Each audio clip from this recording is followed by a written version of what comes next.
दोस्तों एक बार फिर से बहुत बहुत स्वागत है आप सबका आपके अपने चैनल में। और आज का हमारा सवाल है कि एक वस्तु को 2540 रुपये में बेचने पर जो लाभ प्राप्त होता है वह उस वस्तु को 1850 रुपये में बेचने पर जो हानि होती है उसके बराबर है। तो अब आपको ये बताना है कि उस वस्तु का क्रय मूल्य क्या होगा। तो अगर आपको पता है जवाब तो हमें कमेंट करके ज़रूर बता दें। अगर नहीं पता है तो हमारे साथ वीडियो के अंत तक बने रहें। इस सवाल का जवाब आपको बताया जाएगा और किस प्रकार से आप आसानी से इसे हल कर सकते हैं ये भी बताया जाएगा। तो चलिए देर न करते हुए वीडियो को शुरू करते हैं। लेकिन उससे पहले अगर आप हमारे चैनल पर नए हैं तो हमारे चैनल को सब्सक्राइब जरूर कर लें और वीडियो अगर अच्छी लगे तो वीडियो को लाइक और शेयर करना ना भूलें। और मेरे कुछ ऐप्स मैंने डेवलप किए हैं, उसको आप डिस्क्रिप्शन में लिंक दे दूंगा, उससे डाउनलोड कर सकते हैं। तो चलिए शुरू करते हैं। फार्मूला होता है क्रय मूल्य बराबर विक्रय मूल्य माइनस लाभ, और दूसरा फार्मूला होता है विक्रय मूल्य प्लस हानि। ठीक है, तो अब यहाँ पे दोनों को बराबर दिखाया है तो हमने बराबर कर दिया। अब विक्रय मूल्य हमारा कितना दिया है 2540 रुपये। अब इसको बेचने पे लाभ जो प्राप्त होता है मान लिया वो 1 है। ठीक है, इसी प्रकार से विक्रय मूल्य दूसरा हमारा दिया है 1850 रुपये और हानि हमने मान लिया 1 है। ठीक है, तो अब या तो इसको ऐसे भी कर सकते हैं कि 2540 अंकों को एक तरफ हमने कर लिया तो 2540 और इधर प्लस का 1850 है, इधर आएगा तो माइनस का 1850 रुपये बराबर x, और इधर माइनस का x है, इधर जाएगा तो किस में हो जाएगा प्लस का x। तो अब 2540 में से 1850 हम घटा देंगे तो क्या बचेगा हमारे पास, तो 690 बराबर x प्लस x कितने हो जाएंगे 2x। ठीक है, तो अब इस प्रकार से अगर x बराबर हम देखें तो क्या होगा 690/2। ठीक है, तो अब इसको हम जब डिवाइड करेंगे तो क्या होगा, तो x बराबर हमारा हो जाएगा 2 3 6 और 2 चौको 8 और 2 पचे 10, यानी कि x बराबर 345। अब क्रय मूल्य हमें निकालना है तो इन दोनों में से कोई एक फार्मूला हम लगा सकते हैं तो पता चल जाएगा। हम चलिए दोनों फार्मूले लगा के इस पे सेट करके आपको दिखाते हैं दोनों बराबर हैं या नहीं, ये जांच भी हो जाएगा। तो विक्रय मूल्य माइनस लाभ और बराबर जो है हमारा विक्रय मूल्य प्लस हानि। तो विक्रय मूल्य हमारा देखिए 2540 है और माइनस लाभ हमारा कितना निकला है 345। ठीक है, बराबर विक्रय मूल्य हमारा कितना है तो 1850 और प्लस हानि कितनी है तो 345। अब इनको हल कर लेते हैं तो देखिए 2540 में से 345 जब माइनस करेंगे तो क्या बचेगा 2195, और 1850 में 345 जब जोड़ेंगे तो क्या होगा 2195, यानी आपका सही जवाब जो होगा 2195। तो उम्मीद करता हूँ ये सवाल आपको समझ में आ गया होगा। तो फिर मिलते हैं अपनी अगली वीडियो में। लेकिन उससे पहले फिर से एक बार आपको याद दिला दें कि मैं अपने ऐप्स के लिंक डिस्क्रिप्शन में दे दूंगा, इसको आप वहां पे जाके डाउनलोड कर लीजिए। सभी ऐप्स आपके काम के हैं। तो फिर मिलते हैं अपनी अगली वीडियो में, तब तक के लिए गुड बाय, बाय बाय।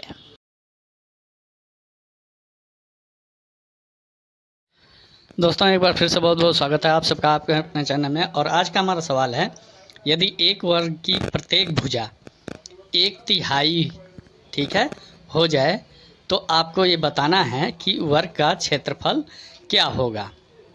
तो जानने के लिए हमारे साथ वीडियो के अंत तक बने रहें। अगर आपको जवाब पता है तो हमें कमेंट करके ज़रूर बताएं। तो चलिए देर न करते हुए वीडियो को शुरू करते हैं। लेकिन उससे पहले अगर आप हमारे चैनल पर नए हैं तो हमारे चैनल को सब्सक्राइब जरूर कर लें और बेल का आइकन जरूर दबा दें ताकि हमारे आने वाली प्रत्येक वीडियो की नोटिफिकेशन आपको समय समय पर मिलती रहे। दूसरी बात कि हमने कुछ ऐप बनाए हैं जिसका कि लिंक मैं डिस्क्रिप्शन में दे दूंगा, वहां से जाके हमारे ऐप आप डाउनलोड कर लीजिएगा। सभी ऐप काम के हैं। तो चलिए देर न करते हुए शुरू करते हैं। तो सबसे पहले मान लेते हैं कि वर्ग की जो भुजा है वो x है। अब क्या कह रहा है कि वर्ग की भुजा को तिहाई कर दिया जाए। तो वर्ग की भुजा को तिहाई करने पे क्या हो जाएगा x/3। ठीक है, तिहाई करने पे क्या हो जाएगा x/3। तो अब हमें क्या करना होगा, तो अब हमें ये करना होगा कि यहाँ वर्ग का क्षेत्रफल का फार्मूला लगाना होगा। वर्ग का क्षेत्रफल का फार्मूला क्या होता है भुजा स्क्वायर। तो हम यहाँ पे क्या कर लेंगे, वर्ग का क्षेत्रफल बराबर भुजा स्क्वायर। ठीक है, अब भुजा हमारी कितनी है, x है, तो x स्क्वायर। ठीक है, अब यहाँ पे जो तिहाई करने पे दे रहा है तो इसका हम भी हम स्क्वायर कर देंगे, यानी x बट्टे 3 का होल स्क्वायर कर देंगे, यहाँ पे स्क्वायर कर देंगे, तो हमारा क्या हो जाएगा, x बट्टे 3 का स्क्वायर ये हो गया। तो x स्क्वायर बराबर क्या होगा, तो x स्क्वायर बट्टे 9 हो जाएगा, 3 त्रिका 9, यानी कि उसका उसी में गुणा हो जाएगा। यानी अब x स्क्वायर को x स्क्वायर से काट दिया तो बचा क्या, 1/9। इस तरह से जो है कि जो वर्ग का क्षेत्रफल होगा 1/9 होगा, तो 1/9 हो गया, ये हमारा सही उत्तर है। तो उम्मीद करता हूँ आज का सवाल आपको समझ में आ गया होगा। तो फिर मिलते हैं अपनी अगली वीडियो में, लेकिन जाने से पहले फिर मैं आपको याद दिला दूँ कि मैंने कुछ ऐप डेवलप किए हैं जिसका कि लिंक मैं डिस्क्रिप्शन में दे दूँगा, वहाँ से आप ऐप को डाउनलोड कर लेंगे। सभी ऐप आपके काम के हैं। तो फिर मिलते हैं, गुड बाय, बाय बाय।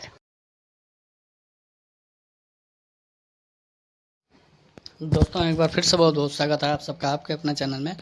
और आज का हमारा सवाल है कि 3 अंकों की बड़ी से बड़ी संख्या तथा 3 अंकों की छोटी से छोटी संख्या जो कि 9, 6 और 0, ठीक है, 9, 6 तथा 0 से बनी है। ठीक है, तो उसका गुणनफल क्या होगा, तो आपको इसका जवाब बताना है। अगर आपको जवाब मालूम है तो हमें कमेंट करके ज़रूर बताइए, अगर नहीं मालूम है तो जानने के लिए हमारे साथ वीडियो के अंत तक बने रहें। और वीडियो अगर अच्छी लगे तो वीडियो को लाइक और शेयर करना ना भूलें। तो चलिए देर न करते हुए वीडियो को शुरू करते हैं, लेकिन उससे पहले अगर आप हमारे चैनल पर नए हैं तो हमारे चैनल को सब्सक्राइब जरूर कर लें और बेल का आइकन जरूर दबा दें, ताकि हमारे आने वाली प्रत्येक वीडियो की नोटिफिकेशन आपको समय समय पर मिलती रहे। दूसरी बात कि मैंने कुछ ऐप डेवलप किए हुए हैं जिसमें कि इसका भी ऐप है, तो मैं लिंक डिस्क्रिप्शन में दे दूंगा, तो वहाँ से आप डाउनलोड कर सकते हैं। तो चलिए देर न करते हुए शुरू करते हैं। तो देखिए 9, 6 तथा 0 से बनने वाली 3 अंकों की जो बड़ी से बड़ी संख्या होगी, तो बड़ी से बड़ी संख्या बनाने के लिए हमें सबसे बड़ी, फिर उससे छोटी, फिर उससे छोटी, यानी 960 हो गया। अब 9, 6 तथा 0 से बनने वाली 3 अंकों की छोटी से छोटी संख्या, तो देखिए 0 अगर हम पहले लगा देंगे तो 2 अंकों की ही ये संख्या रह जाएगी। इसलिए क्या करना होगा कि हमें सबसे छोटी संख्या 6 पहले लगानी होगी और 0 बीच में, यानी 609। अब इनका गुणनफल, तो गुणनफल का मतलब होता है इनका आपस में गुणा कर देंगे, जो आंसर आएगा वो होगा गुणनफल। तो 960 गुणे 609, इनको हम गुणा कर देंगे तो हमारा आंसर निकल के आ जाएगा। अब आपको नहीं पता कि कैसे हम फटाफट गुणा कर लें, तो मेरे चैनल पे जाके आप देख सकते हैं, वहाँ पे दिया हुआ मैंने इस पे वीडियो बना रखा है कि कैसे इनका आपस में फटाफट गुणा कर सकते हैं। तो आपका सही जवाब जो होगा ये होगा 5,84,640। तो उम्मीद करता हूँ आज का सवाल आपको समझ में आ गया होगा। तो फिर मिलते हैं अपनी अगली वीडियो में, लेकिन जाने से पहले फिर मैं आपसे एक बार कहना चाहूँगा कि वो सारे ऐप जो हैं कि आपके काम के हैं। एक बार दोस्तों एक बार फिर से बहुत बहुत स्वागत है आप सबका आपके अपने चैनल में। और आज का हमारा सवाल है, यदि a बट्टे b एक भिन्न है जहाँ पे a बराबर b माइनस 3 तथा a प्लस 10 बट्टे b माइनस a बट्टे b बराबर 10 बट्टे 7 है, तो अब आपको बताना है a बट्टे b है, a बट्टे b कितना है। तो अगर आपको जवाब पता है तो हमें कमेंट करके ज़रूर बता दें, अगर नहीं पता है तो हमारे साथ वीडियो के अंत तक बने रहें, आपको पूरी जानकारी दी जाएगी। उससे पहले अगर आप हमारे चैनल पर नए हैं तो हमारे चैनल को सब्सक्राइब कर लें और बेल का आइकन ज़रूर दबा दें, ताकि हमारे आने वाली प्रत्येक वीडियो की नोटिफिकेशन आपको समय समय पर मिलती रहे। तो चलिए देर न करते हुए वीडियो को शुरू करते हैं। तो सबसे पहले ध्यान दीजिएगा कि यहाँ पर दिया हुआ है a प्लस 10 बट्टे b और माइनस a बट्टे b बराबर 10 बट्टे 7। तो हम इसको पहले हल कर लेंगे। तो हल करेंगे तो क्या हो जाएगा, a प्लस 10 माइनस a बट्टे b कॉमन हो जाएगा दोनों में, और a प्लस 10 इसमें है और माइनस क्या a, भिन्नों का जैसे हम हल करते हैं सेम वही चीज़ है। ठीक, बराबर 10/7। तो अब इसमें क्या करना है, तो इसमें a प्लस का और a माइनस का ये तो कट गए हमारे, बच क्या गया 10/b बराबर 10/7, ये बच गया। तो अब हम क्या करेंगे, तो अब हम करेंगे कि 10 और 10 को कर देंगे डिवाइड। ठीक है, 10 और 10 को डिवाइड कर देने पे हमारा क्या बचेगा, b बराबर 7। ठीक है, तो अब b का मान निकल आया। अब a बराबर दिया है b-3। ठीक है, तो अब यहाँ पे हम क्या करेंगे, a बराबर 7 - 3। तो a बराबर जब 7 - 3 हमने कर दिया तो हमारा कितना निकला के आ गया, 7 में 3 गया तो 4, यानी a बराबर हमारा कितना निकला है 4। अब पूछ रहा है a/b, तो a का मान हमारा कितना निकला 4, तो a का मान हम यहाँ लिख देंगे 4 और b का मान कितना निकला तो 7, तो इसको लिख देंगे हम 7।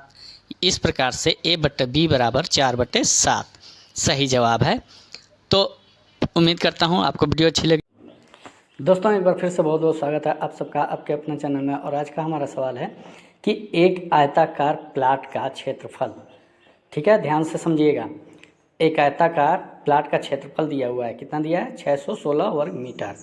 ठीक है, और इसकी चौड़ाई दे दी गई है 22 मीटर। ठीक है ना। अब क्या कह रहा है कि इसके चारों तरफ जो बाड़ लगवाना है वो 7.5 रुपये के हिसाब से लगने वाले हैं। ठीक है, 7.5 रुपये प्रति मीटर की दर से लगेगा। तो अब आपको बताना है कि उसमें पूरी तरह से बाड़ लगवाने का जो खर्च है वो कितना होगा।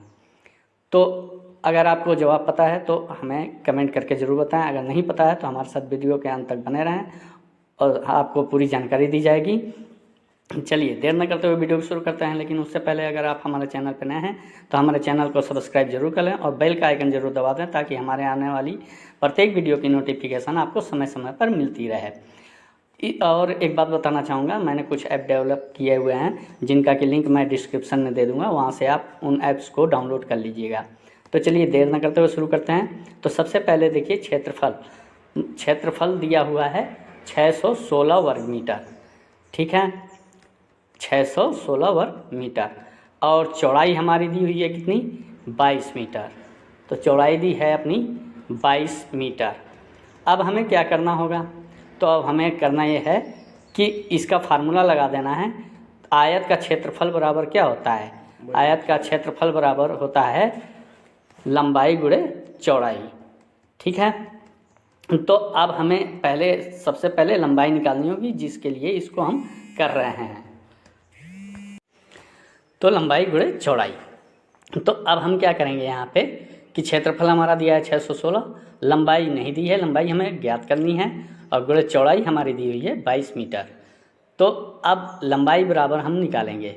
ठीक है, तो लंबाई बराबर क्या होगा, तो अब 616 और ये मल्टीप्लाई का है, इधर डिवाइड में हो जाएगा, यानी 616 भागे 22।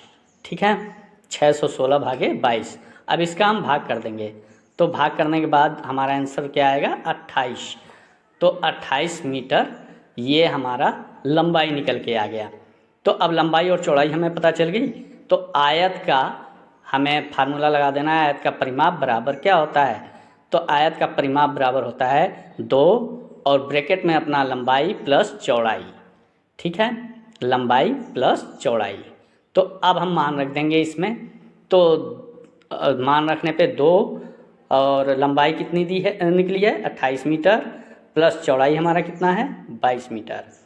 तो अब इनको जब जोड़ेंगे 28 + 22 यानी 50, तो 2 गुणे 50 यानी कि 100। ठीक है, तो ये हमारा आयत का परिमाप जो है 100 मीटर निकल के आ गया। अब कह रहा है कि 1 मीटर का 750 रुपये लगता है, 7.5 रुपये लगता है, तो 100 मीटर का कितना लगेगा, तो 7.5 गुणे 100, तो यानी 750 रुपये पूरा लगेगा। तो इस तरह से हमारा सही आंसर जो है 750 रुपये है। तो उम्मीद करता हूँ आज का सवाल आपको समझ में आ गया होगा और वीडियो अच्छी लगी होगी।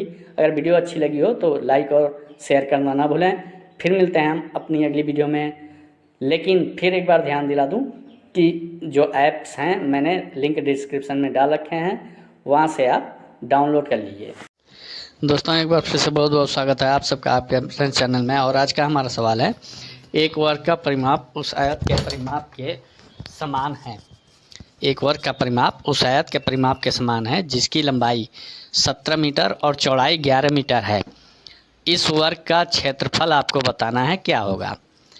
तो अगर आपको पता है तो हमें कमेंट करके ज़रूर बताएं। अगर नहीं पता है तो हमारे साथ वीडियो के अंत तक बने रहें, आपको पूरी जानकारी दी जाएगी। तो चलिए देर न करते हुए वीडियो को शुरू करते हैं। लेकिन उससे पहले अगर आप हमारे चैनल पर नए हैं तो हमारे चैनल को सब्सक्राइब जरूर कर लें, और वीडियो अगर अच्छी लगे तो वीडियो को लाइक और शेयर करना ना भूलें। एक बात और कहना चाहूँगा, सब्सक्राइब करते समय बेल का आइकन जरूर दबा दें ताकि हमारे आने वाली प्रत्येक वीडियो की नोटिफिकेशन आपको समय समय पर मिलती रहे। चलिए देर न करते हुए वीडियो को शुरू करते हैं। लेकिन उससे पहले आपको एक बात और बता दूं कि इसका ऐप हमने तैयार कर लिया है, जो कि वीडियो के लिंक डिस्क्रिप्शन में लिंक मिल जाएगा। वहां से आप वीडियो को जा कर के ऐप को जा कर के डाउनलोड कर लीजिएगा। तो चलिए शुरू करते हैं। तो सबसे पहले देखिए, आयत का परिमाप बराबर क्या फार्मूला होता है, 2 ब्रैकेट में लंबाई प्लस चौड़ाई।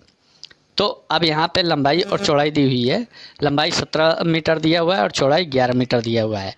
तो 2 और 17 मीटर प्लस 11 मीटर, तो 17 और 11 जोड़ेंगे तो कितना हो गया, 28 मीटर।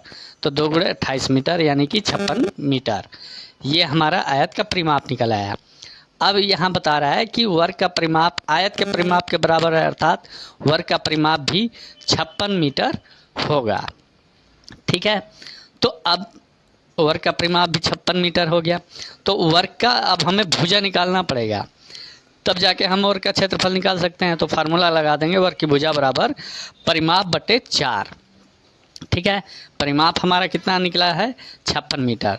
तो 56 बटे 4। ठीक है, तो 4 से 56 को हम डिवाइड कर देंगे, यानी कि भाग कर देंगे। तो 4 एकम 4 और 4 चौको 16। ठीक है, यानी कि 14 मीटर हमारा ये निकल के आ गया वर्ग की भुजा। अब वर्ग का क्षेत्रफल हमें बताना है। तो वर्ग का क्षेत्रफल का फार्मूला क्या होता है, या तो भुजा स्क्वायर कह लीजिए या भुजा गुणे भुजा कह लीजिए, दोनों एक ही बात हुआ। तो भुजा गुणे भुजा यहाँ पे हमने फार्मूला लगा दिया, तो यानी कि 14 गुणे 14। ठीक है, तो 14 का 14 में जब गुणा करेंगे तो कितना आएगा, 196। या भुजा स्क्वायर में 14 का स्क्वायर क्या होता है, 196। तो 196 वर्ग मीटर हमारा सही आंसर है। तो उम्मीद करता हूँ आज का सवाल आपको समझ में आ गया होगा, और फिर मिलते हैं अपनी अगली वीडियो में। लेकिन उससे पहले फिर मैं आपको याद दिलाता चलूँ कि हमने इसका ऐप बनाया हुआ है, जहाँ पे आपको लिंक डिस्क्रिप्शन में दे दिया गया है, जहाँ से आप उसको डाउनलोड कर सकते हैं, जो कि प्ले स्टोर पे अवेलेबल है। वहाँ से आप हमारे सारे ऐप डाउनलोड कर सकते हैं।